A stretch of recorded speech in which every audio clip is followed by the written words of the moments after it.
combinado de falar ali eu fiz uma reunião de pauta com o Coelho antes, né? E eu acho que é um tema legal, sempre desperta a curiosidade, que uma das coisas mais incríveis, a gente falou rapidamente no início da live dos álbuns, né? Mas como eles transformaram o conceito do álbum, né? Sgt. Pepper's foi o primeiro disco de rock a trazer todas as letras encartadas, e não era só uma coleção de músicas, era meio um espetáculo completo, né? Um show imaginário ali, sem falar nas capas icônicas do Revolver, com arte do Klaus Voormann, White Album, minimalista, no auge da psicodelia, né? Uma ousadia que só os Beatles acho que cometeriam ali naquele momento. Eu queria que vocês falassem um pouco mais dessas soluções criativas e muitas vezes coisas inventadas ali por eles para as gravações dos álbuns. Eu acho, se me permite eu começar falando, eu acho que eles trouxeram para a nossa cultura ocidental, e a gente tem que sempre se colocar naquela época. Eles trouxeram, por exemplo, a cítara, tabla, tambura, que são instrumentos da Índia. Eles trouxeram, não sei se são indianos, mas eles trouxeram da Índia para a nossa cultura. E a gente tem que pensar que isso foi em 65. A Índia, em 65, não é o país que a gente conhece hoje em dia, não tinha a importância econômica que tem hoje em dia, e culturalmente ninguém devia conhecer nada da Índia. Hoje em dia você entra na internet e descobre tudo, quais são os hotéis que tem na Índia, o que se come, mas naquela época devia ser uma coisa muito mais exótica do que já é hoje em dia. Já é exótico hoje em dia, se você pensar na Índia ou na Colômbia. A Índia é muito mais exótico para a nossa cultura do que a Colômbia. Então eles trouxeram instrumentos que simplesmente ninguém tinha ouvido, ninguém nem sabia o que era aquilo, porque hoje em dia se ouve alguma coisa, você tem ideia do que é. Então isso é uma evolução incrível. E outras menores que eles trouxeram também, como, por exemplo, tocar violão de nylon em And I Love Her, isso eles fizeram em 64. O violão de nylon não é popular até hoje, não é um instrumento popular na cultura de pop rock. Não se toca violão de nylon, é muito raro. Você vê assim, uma música do Simply Red que tinha um violão de nylon, mas assim, música, o violão de nylon, para você ter ideia, no mundo todo é conhecido como classical guitar. Aqui no Brasil, que a gente chama de violão. Violão é uma coisa, guitarra é outra. Lá é acoustic guitar. E aqui no Brasil é um instrumento muito popular no Brasil. No México é bastante popular e na Espanha, por causa do flamenco. Mas fora do mundo é um instrumento bem peculiar. É tipo você tocar um bandolim, eu acho, em vários lugares. O cara que quer aprender a tocar violão nos Estados Unidos, ele já sai tocando com violão de 6 cordas de aço. E então, você botar isso numa mixagem de uma música como And I Love Her, com aquele protagonismo, é uma coisa bem ousada. And I Love Her tinha congas também. Congas também não era uma coisa comum de você botar numa gravação de uma música de uma banda de rock. Então, essa inovação, essas foram as que eu me lembrei, sem contar aquelas flautas, como é que é o nome daqueles? Mellotron. E eram instrumentos que tinham acabado de ser inventados. Hoje em dia, você vê um sintetizador saindo atrás do outro, mas naquela época os caras trouxeram um sintetizador. É como aparecer um instrumento novo do nada. Olha o que esses caras inventaram. O que é isso, cara? Sem contar os loops de fita, né, Coelho, com gravações aleatórias ali. De flauta, que com certeza eles poderiam ter os melhores flautistas do mundo, mas aquela combinação de teclado, aquela compressão tosca que a gente ouve hoje em dia, era uma coisa absolutamente inédita na época. O que vocês acham, os músicos aí? Assim, o som do violão de nylon realmente era uma coisa muito esquisita, né, para o pop. Tanto que quando os Beatles usaram algo parecido depois, que pode ser que eu tenha esquecido de alguma coisa, foi numa música chamada The Continuing Story of Bungalow Bill, que não era nem um violão, era Mellotron, aquele arpejo ali maluco, era Mellotron aquilo. Não é violão. Aquilo é um loop do Mellotron. Um loop de Mellotron. E aí, tipo, é tão estranho você usar um violão de nylon que nem os próprios Beatles. Sim, o Paul McCartney usa várias músicas da carreira solo e tal, né? Eu acho que, tipo, que eu me lembro, assim. Mas era realmente muito esquisito. É incrível. E eles trouxeram isso. Eles trouxeram também cordas, né? Eles fizeram arranjos maravilhosos. Yesterday, que é uma coisa que Yesterday é uma inovação você ter cordas. Foi a primeira música que só tocou um Beatle também, que já é uma inovação dentro da banda e da inovação da banda, que é uma música onde só tem um dos caras da banda tocando. Isso até para os Beatles já foi uma ruptura. Falou, peraí, cara, ninguém vai tocar nessa? Não, ninguém vai tocar nessa. Então eles mesmos iam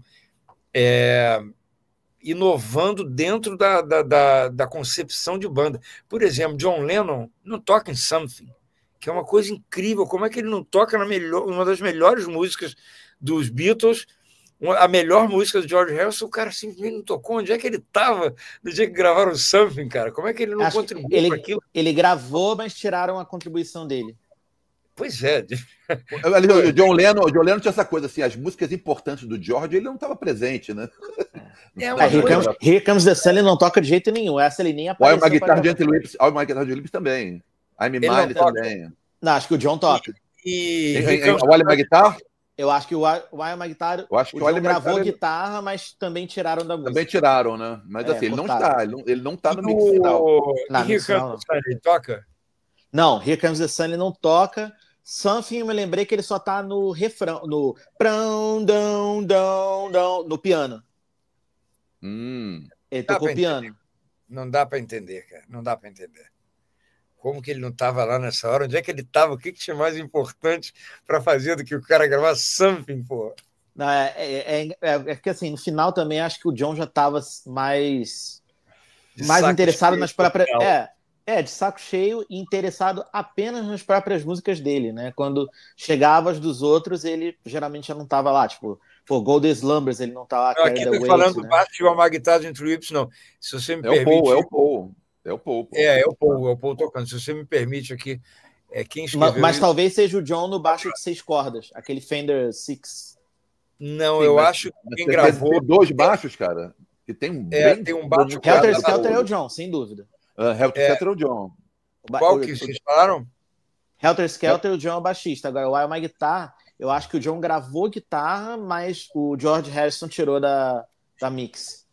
Não, olha só, eu acho que Helter Skelter, eu acho que é o Paul, mas eles têm umas músicas onde eles gravavam 2 baixos. Outro dia eu estava naquele site Beatles Bible, que é espetacular, e mostrava uma música que eu não sabia que tinham 2 baixos.